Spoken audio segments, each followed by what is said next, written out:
Class 11 बेटा, उसमें एक टॉपिक है संबंध। संबंध को इंग्लिश में रिलेशन कहते हैं। अब उसमें सबसे पहला पॉइंट होता है बेटा कर्मयुक्त युग्म का। अब कर्मयुक्त युग्म क्या है, मैं आपको उसे एक्सप्लेन कर रहा हूँ। माना दो अवयव ए व बी है, ये दो अवयव हैं। इन दोनों अवयवों को एक ब्रैकेट लिया मैंने, पहला इनमें से कोई सा एक एलिमेंट लिखा, मैंने ए लिख दिया। मैंने कहा इन दोनों में से पहला कोई सा अवयव लिख दो, ए मैंने लिख दिया, फिर मैंने बी लिख दिया, कोमा लगा दिया। तो इस तरह लिखना ये एक विशेष क्रम है, इसे बेटा हम कर्मित युग्म कहते हैं। कर्मित युग्म ये होता है कर्मित युग्म, जिसे इंग्लिश में बेटा हम ऑर्डर पेयर कहते हैं। तो दो एलिमेंट को एक विशेष क्रम में एक ब्रैकेट के अंदर लिखना कर्मित युग्म कहलाता है। इसके बाद नंबर पॉइंट ये था, नंबर 2 पॉइंट ये था कार्तीय तल क्या होता है। कार्तीय तल जिसे इंग्लिश में बोलते हैं कार्टेशियन प्रोडक्ट। क्या कहते हैं इसे, कार्टेशियन प्रोडक्ट। मानो ए व बी दो एरिथ सेट है। ए और बी दो एरिथ सेट है। ए क्रॉस बी और बी क्रॉस ए, ये दोनों बेटा कार्तीय तल कहलाते हैं ए बी के। ए क्रॉस बी और ए बी के कार्तीय तल है।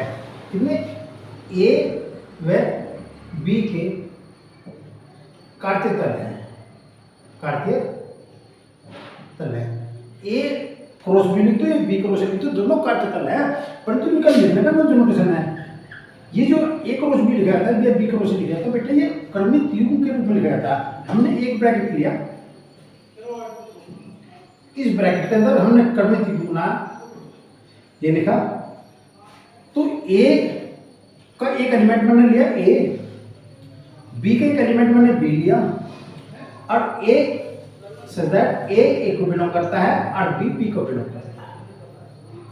बी को, जो पहला अवयव है वो इसमें जाएगा, जो दूसरा अवयव है बेटा वो बी में जाएगा। तो ए बी दो एलिमेंट है, ए एक एलिमेंट है, बी का एलिमेंट है।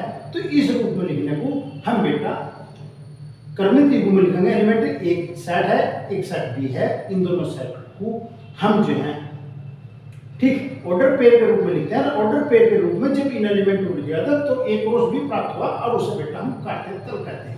इसी तरह बी क्रॉस डी में, तो सर दैट बी का एलिमेंट है, ए का एलिमेंट है, तो पहला एलिमेंट हम बी का लिखेंगे और फिर एलिमेंट ए का लिखेंगे। इसे लिखते हैं बेटा कार्टेशियन प्रोडक्ट ए और बी का, ठीक, जिसे हिंदी में हम कार्तीय तल कहते हैं। अब मैं इसे एग्जाम्पल देकर एक्सप्लेन कर रहा हूँ। मैंने एक सेट ए लिखा, एक सेट लिखा मैंने 1 2, इसमें 3 एलिमेंट है। बी सेट लिखा मैंने, इसमें ए और बी लिखा, ठीक। तो मैंने आपके पास बी में 2 एलिमेंट लिए, ए में मैंने 3 एलिमेंट लिए। तो मैंने कहा ए क्रॉस बी निकालता हूँ। ए क्रॉस बी का मतलब है पहले इसका एक एलिमेंट मान लिया, उसका पेयर इसके साथ बना 1 ए 1 बी। 1 मैंने कहा ए क्रॉस बी में जो पहला एलिमेंट लिखा था कर्मित युग्म में जो पहला एलिमेंट लिखा था वो ए का लिखना, जो दूसरा एलिमेंट वो बी का लिखना। तो 1 के अकॉर्डिंग 1 ए आया, 1 बी आया। फिर 2 लिया, 2 ए 2 बी, फिर 3 ए और 3 बी। ये आपके पास ए क्रॉस बी के ऑर्डर पेयर प्राप्त हुआ, और उन ऑर्डर पेयर को मैंने ब्रैकेट के अंदर एक सेट बने, ए क्रॉस बी का एक सेट बनेगा बेटा।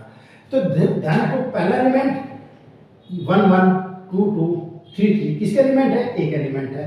जो बाद में एलिमेंट लिखा जाता है वे सारे बी का एलिमेंट है, वे सारे बी का एलिमेंट है। तो इसलिए ए क्रॉस बी आपको ये प्राप्त हुआ। अगर मैं बी क्रॉस ए कहता हूँ तो पहले मैं बी का एलिमेंट लिखूंगा, फिर ए का एलिमेंट में पहले बी का एलिमेंट ए लिखा, ए इन तीनों साथ 1 A1 A2 A3, फिर बी लिखा B1 B2 और B3। ये आपके पास कार्टेशियन प्रोडक्ट है, ये काटते चला ए क्रॉस बी का, एक साइड ए था एक साइड बी था बेटा, ए क्रॉस बी मैंने निकाल दिया, बी क्रॉस ए निकाल दिया, ये आपके पास जो आया आपके पास काटते तल निकल आया। अब इसके बाद आता है बेटा संबंध। पहले संबंध को बताने के लिए पहले कर्मणी त्रिकोण बताना था, कर्मणी त्रिकोण के बाद उसका मैंने काटते तल बताया। अब इसके बाद रिलेशन स्टार्ट होता है बेटा। अब मैं आपको संबंध की डेफिनेशन एक्सप्लेन कर रहा। माना ए व बी दो एडिट सेट है, ए और बी का सेट है, दो एडिट सेट है। ए व बी का काटते तल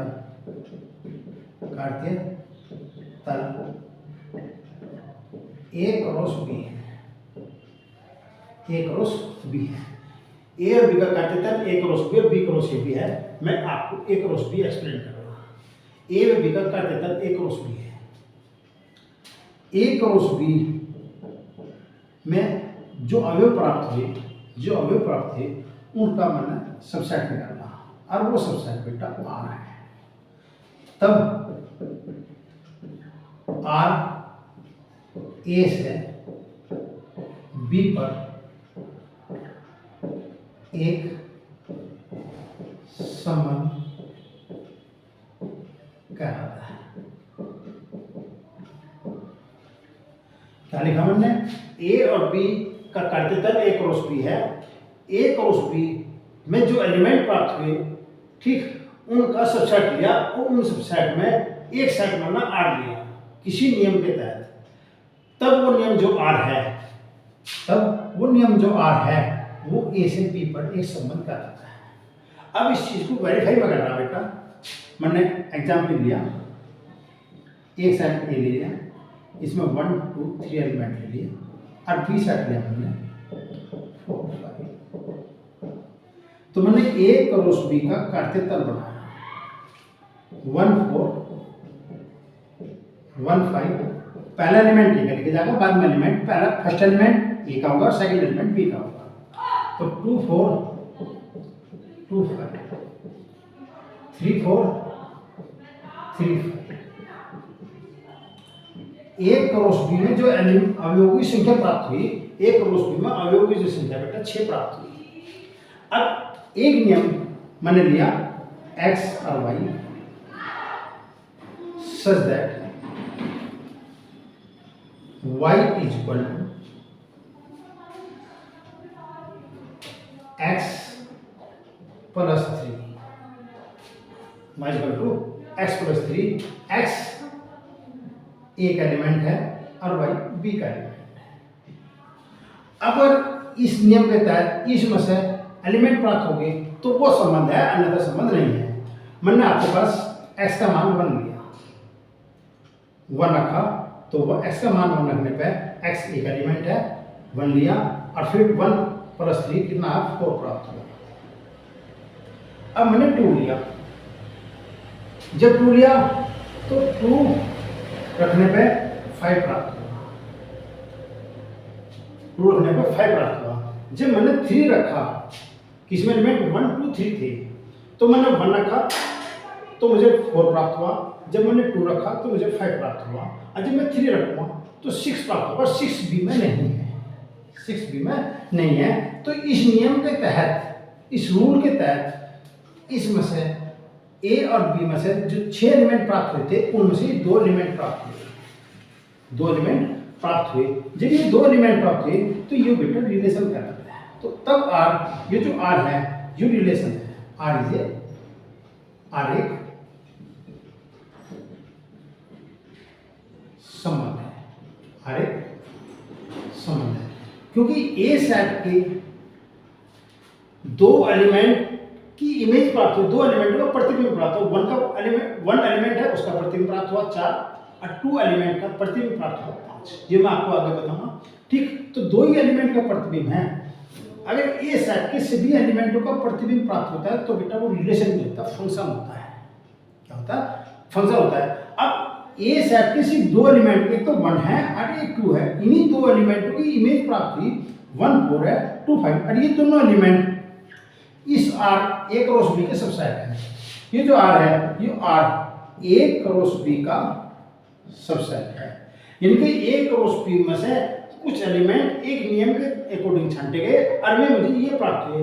अगर A क्रॉस B में से जो एलिमेंट प्राप्त होते हैं किसी नियम के तहत, तब वो संबंध कहलाता है। तो इसका मतलब R जो है एक संबंध है। अब जो फर्स्ट एलिमेंट होता है वो R का प्रांत कहलाता है, और जो सेकंड एलिमेंट होता है वो आपका R का परिसर कहलाता है। तो इस R का प्रांत, R का अगर मैं प्रांत निकालूं, इस R का जो प्रांत है वो 1 और 2 है, और R का जो परिसर है, R का परिसर, वो R का जो परिसर है बेटा 4 5 है। यानी कि फर्स्ट जो एलिमेंट है जो संबंध R मैंने निकाला, उसमें फर्स्ट एलिमेंट जो लिखा होता है वो R का प्रांत कहलाता है, और जो सेकंड एलिमेंट होता है ऑर्डर पेयर में कार्टेशियन प्रोडक्ट के अंदर ऑर्डर पेयर है, और ऑर्डर पेयर में फर्स्ट एलिमेंट प्रांत कहलाता है और सेकंड एलिमेंट आपका परिसर कहलाता है। क्या कहा मैंने? क्रमित युग्म है, क्रमित युग्म है, और क्रमित युग्म के बाद कार्टेशियन प्रोडक्ट होता है, कार्टेशियन प्रोडक्ट, ठीक। और कार्टेशियन प्रोडक्ट के बाद तब वो आपके पास रिलेशन प्राप्त होता है। तो रिलेशन कार्टेशियन प्रोडक्ट के अंदर क्रमित युग्म है, क्रमित युग्म के अंदर जो पहला एलिमेंट लिखा जाता है वो प्रांत कहलाता है, जो सेकंड एलिमेंट है वो परिसर कहलाता है। इस बात को आपको ध्यान रखना।